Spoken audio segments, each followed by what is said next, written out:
Gabriel es carpintero y trabaja en una fábrica de muebles. Claudia es operaria en una empresa láctea. Aníbal es colectivero de una compañía de transporte público. Ellos tres y todos nosotros necesitamos comprar bienes y servicios para vivir.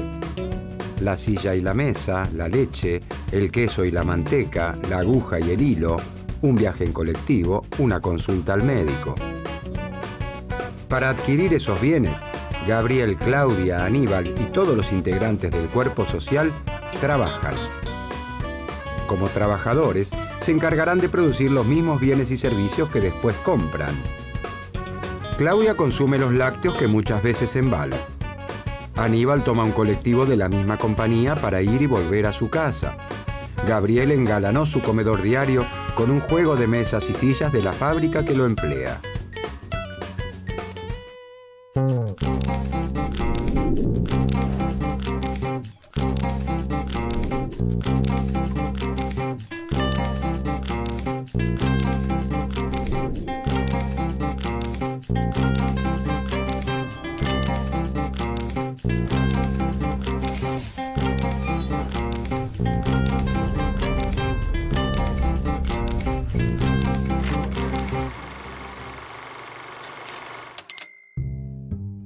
A fines del siglo XVIII, Inglaterra es la nación más rica y poderosa del mundo.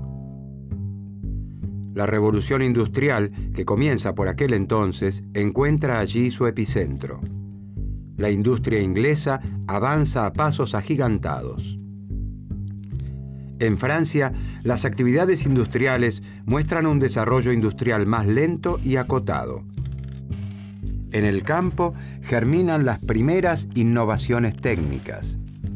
La incorporación de nuevos implementos de labranza aumenta la producción. Las vaquitas reinan en toda la campiña y abonan la idea de que solo el campo hará rica a toda la sociedad. La sociedad francesa se divide en clases. La clase terrateniente, los dueños de la tierra, está integrada por el clero, la nobleza y el rey. Los comerciantes y artesanos conforman parte de lo que se ha dado en llamar el tercer estado.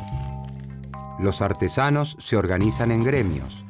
Los gremios de artesanos son asociaciones formadas por los maestros, oficiales y aprendices de un mismo oficio que regulan la actividad, la formación y el aprendizaje de sus asociados y hasta fijan el precio de sus productos.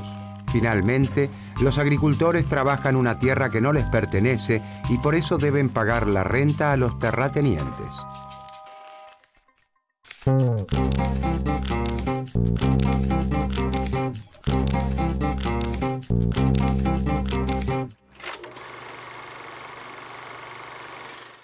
Ellos son el terrateniente, el agricultor y la artesana. El terrateniente es dueño de un título de nobleza y de una gran extensión de tierra en las afueras de París.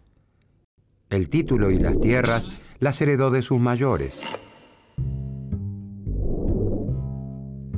El agricultor trabaja en las tierras del terrateniente. Sabe cultivar, cómo cuidar las plantas y cosechar.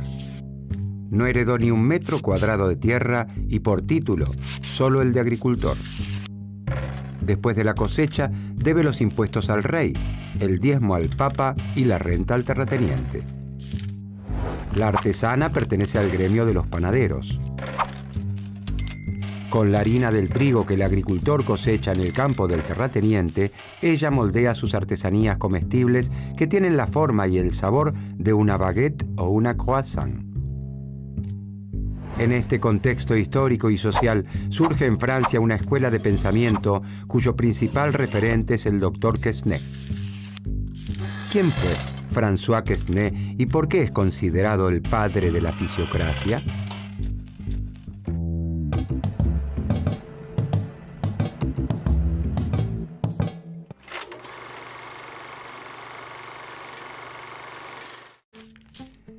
El doctor François Quesnay es un médico cirujano que vive por aquellos días en París. Sus estudios sobre la circulación de la sangre lo llevan a interpretar el funcionamiento de otro cuerpo, el cuerpo social. Quesnay fue secretario general de la Academia de Cirugía y primer médico del rey. También recibió un gran reconocimiento cuando publicó su tratado médico sobre la sangría.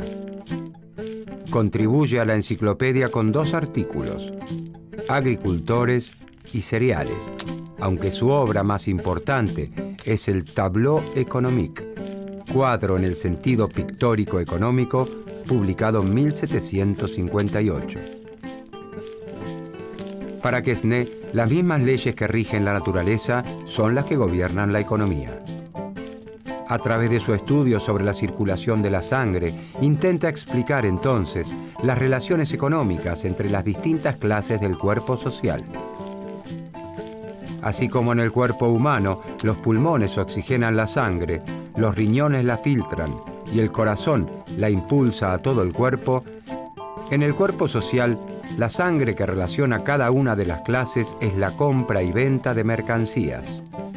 Influenciado por sus conocimientos médicos y por los principios de la Ilustración, que pregona que la razón humana descifraría las verdades básicas del mundo, Quesnay aborda la economía a partir de las ciencias naturales, la biología y la medicina.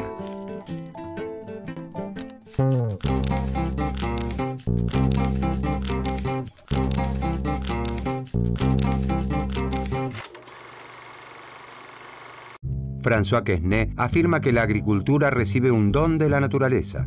En la Francia de los fisiócratas, la riqueza se encuentra fundamentalmente en el campo.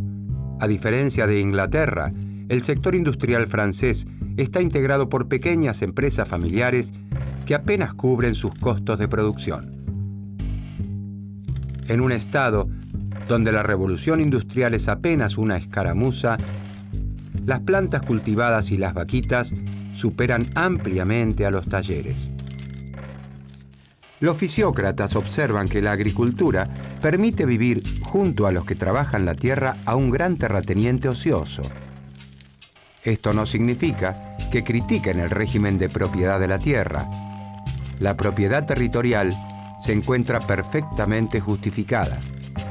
Es para Quesnay la retribución a un trabajo de mejora y conservación del suelo. Este trabajo es realizado generación tras generación.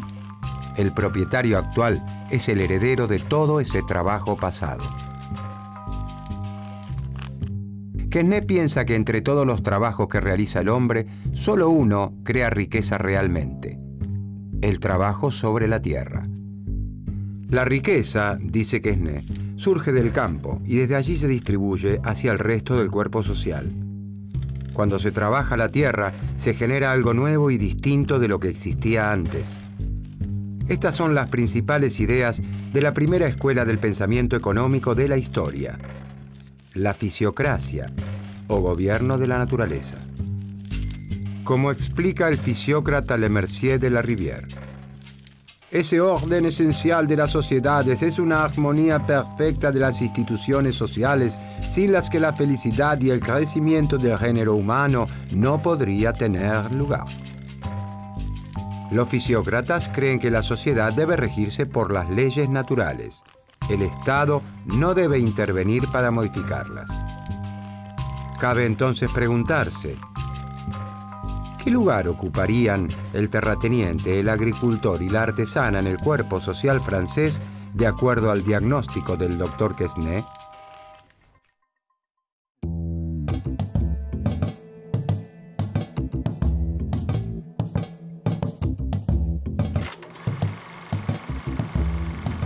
El agricultor pertenece, de acuerdo a Quesnay, a la clase productiva. Los agricultores son los que le ponen el cuerpo a la actividad agrícola. Ponerle el cuerpo significa literalmente eso: comprar las semillas, cargarlas, llevarlas hasta el campo, sembrarlas, cosecharlas, vender la cosecha. Con el resultado de esa venta comprará el pan que fabrica la artesana. El excedente de todos sus gastos, los que realiza para producir y para vivir, constituye la renta que debe pagar al terrateniente. Esa renta es la riqueza que genera el agricultor, que es la riqueza que genera la sociedad. Para los fisiócratas, la agricultura es la única actividad que genera riqueza. La artesana integra la llamada por Quesnay clase estéril. Para los fisiócratas, los artesanos y comerciantes no producen riqueza. La sociedad no es más rica luego de que los productos de la naturaleza son transformados o trasladados. Estéril no significa inútil. La artesana transforma la harina de trigo en una masa con la que fabrica sus delicias. Es muy bueno que se dedique a producir pan para que todos los franceses puedan disfrutarlo en sus mesas. Pero su actividad no hace que la sociedad sea más rica. El terrateniente no produce bienes agrícolas ni productos elaborados. Vive de la renta que el agricultor le paga por trabajar sus tierras, es decir, vive de rentas. Los fisiócratas observan que la producción agropecuaria genera una riqueza tal que, después de cubrir todos los costos, le permite al propietario de la tierra recibir un ingreso sin haberle puesto el cuerpo a la producción. Según el pensamiento fisiócrata, al existir una única fuente de riqueza, la tierra, el terrateniente, como propietario, debería pagar el único impuesto que es lícito cobrar: el impuesto a la renta de la tierra. El Estado, dicen, debe eliminar todo aquel engorroso sistema heredado de la Edad Media que hace que la recaudación de impuestos sea difícil y costosa.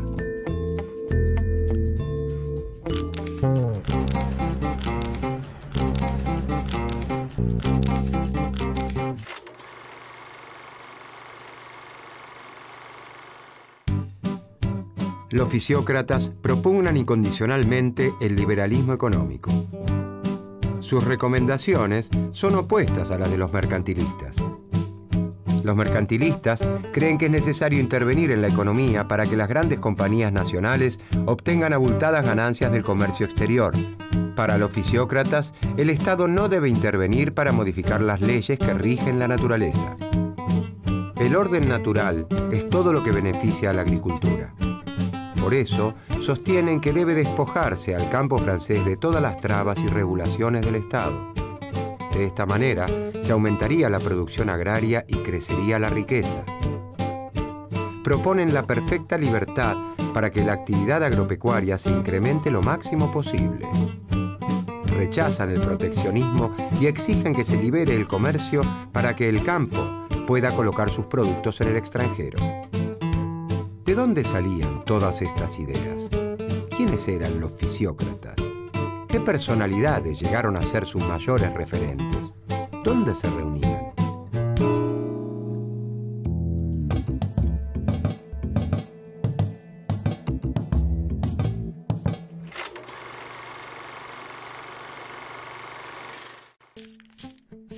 El doctor Quesnay no está solo en su cruzada.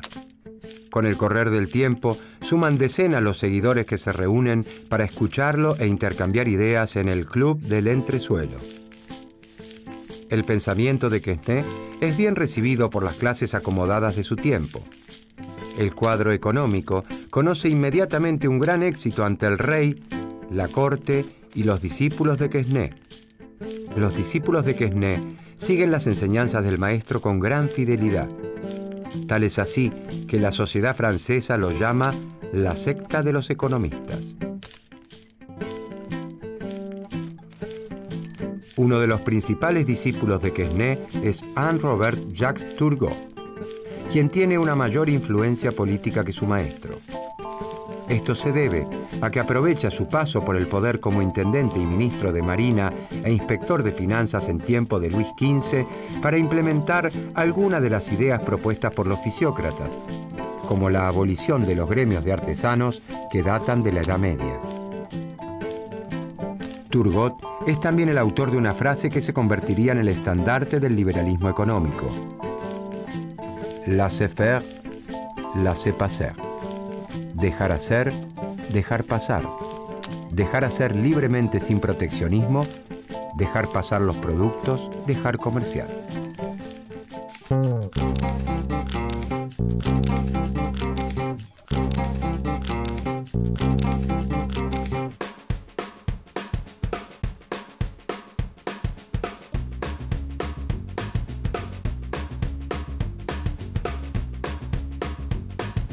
Claudia es operaria de una empresa láctea cuando actúa como trabajadora de la firma.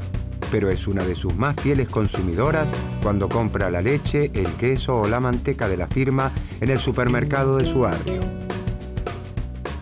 Gabriel, Aníbal y todos los integrantes del cuerpo social en su conjunto se relacionan con las empresas desde ese doble rol de trabajadores y consumidores.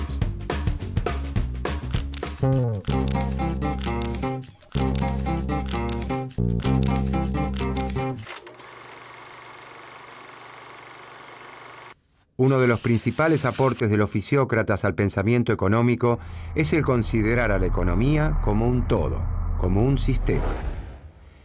Mientras los mercantilistas analizan fenómenos particulares, como cuestiones monetarias, comerciales o impositivas, los fisiócratas aportan una visión de conjunto de la economía. El cuadro económico muestra de forma gráfica los intercambios que se realizan entre las distintas clases sociales. Estos intercambios tienen en la versión original la forma de un zigzag, por eso también se lo ha conocido con este nombre. En el Tableau économique o cuadro económico, Quesnay propone mostrar que la actividad económica es un flujo continuo como la sangre en el cuerpo humano, en el que se producen constantemente intercambios de productos por dinero entre las clases sociales. Según el cuadro económico, la clase propietaria representada por el terrateniente recibe un dinero del agricultor en concepto de alquiler de sus tierras, la renta, y no hace más que gastarlo completamente. De acuerdo a la teoría de los fisiócratas, la clase estéril, la artesana, gasta todo su ingreso en su subsistencia y en transformar los productos que recibe del campo, del agricultor, sin agregarle valor en el proceso. El agricultor, representante de la clase productiva, aún después de sus gastos y de los costos para su próxima cosecha, genera un excedente, una renta, que se la debe al terrateniente por utilizar sus tierras para cultivar, ya que él no tiene tierras. Por eso los fisiócratas sostienen que la actividad agrícola es la única que genera riqueza. En un año, por ejemplo, el agricultor produce trigo por 500 pesos. De estos 500 pesos, debe utilizar 200 para pagar los jornales de sus peones, las semillas que necesita para volver a plantar el ciclo que viene y su ganancia. Es decir, que el agricultor, la clase productiva, gasta 200 pesos en sí misma. De los 300 pesos que le quedan, el agricultor gasta 100 pesos en la clase estéril para adquirir bienes y servicios, zapatos, galletas o panes. Son bienes manufacturados que se elaboran a partir de la riqueza de la tierra, pero que el sector agrícola no produce. Después que el agricultor gastó 200 pesos en sí mismo y 100 pesos en la clase estéril, le quedaron 200 pesos. Es decir, al descontar todos los gastos necesarios para poder vivir y volver a producir, le resta un remanente. Estos 200 pesos constituyen el producto neto, la riqueza generada por la actividad agrícola. Esa riqueza es la renta que el agricultor debe pagarle a la clase propietaria, al terrateniente. El terrateniente gasta los 200 pesos que recibe en partes iguales en las otras dos clases. 100 pesos en el pan que elabora la artesana y 100 pesos en el agricultor para abastecerse de tomates, verduras y otro tipo de alimentos. De esta manera, la clase terrateniente gasta todo lo que recibe y al hacerlo, distribuye la riqueza en todo el cuerpo social, como la sangre en el cuerpo. En nuestro ejemplo, la clase estéril, la artesana, ha recibido 200 pesos, 100 pesos del terrateniente y 100 pesos del agricultor. De acuerdo a los fisiócratas, la artesana no genera riqueza, sus ventas son iguales a sus costos. Todo lo que recibe por la venta de sus productos debe gastarlo para vivir y adquirir materias primas. Gasta todo en el agricultor, ya que tanto el trigo que necesita para elaborar el pan como el resto de los alimentos que consume provienen de la tierra. En cambio, todos los gastos en la producción agrícola generan riqueza. Cuanto más gaste el agricultor en sí mismo, mayor será la riqueza generada. En nuestro ejemplo, gastó 200 pesos en sí mismo. Y se generó una riqueza social de 200 pesos.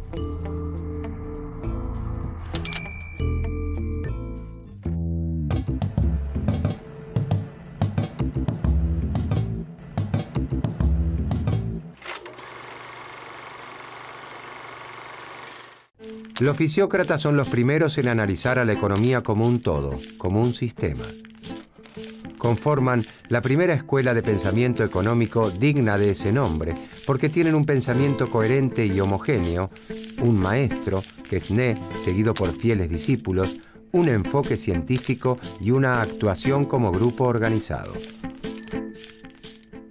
La teoría de un médico cirujano francés, un aficionado que estudió la economía a partir de las ciencias médicas y explicó el intercambio de bienes y servicios con la circulación de la sangre.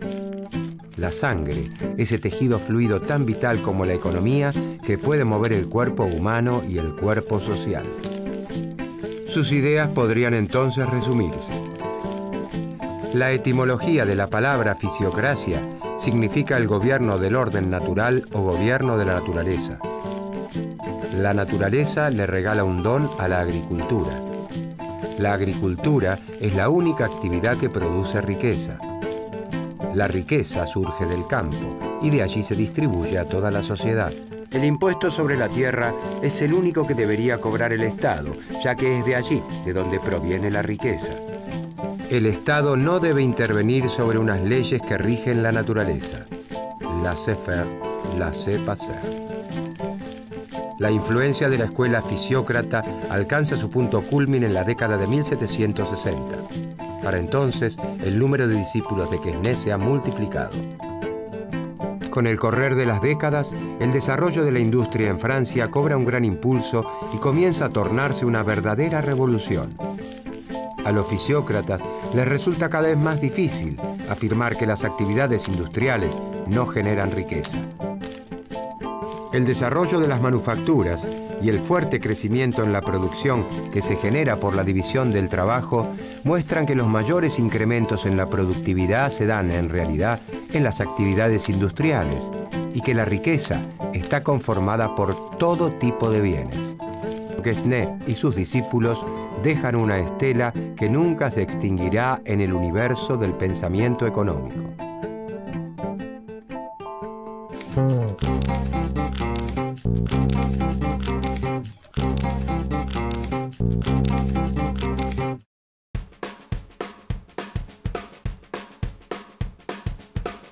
La fábrica de muebles donde trabaja Gabriel es su empleadora, pero le facilitó la compra de un juego de mesa y sillas cuando el joven carpintero quiso engalanar su comedor diario. En este caso, la empresa actuó con su empleado como vendedora. Del mismo modo, cuando contratan a Claudio y a Aníbal y cuando les venden un boleto o sus lácteos, las empresas desempeñan ese doble papel con la totalidad del cuerpo social. Uno de los principales aportes de la fisiocracia al pensamiento económico es el considerar a la economía como un todo, como un sistema en el que todos los órganos cumplen con una función para mantener en funcionamiento al cuerpo social.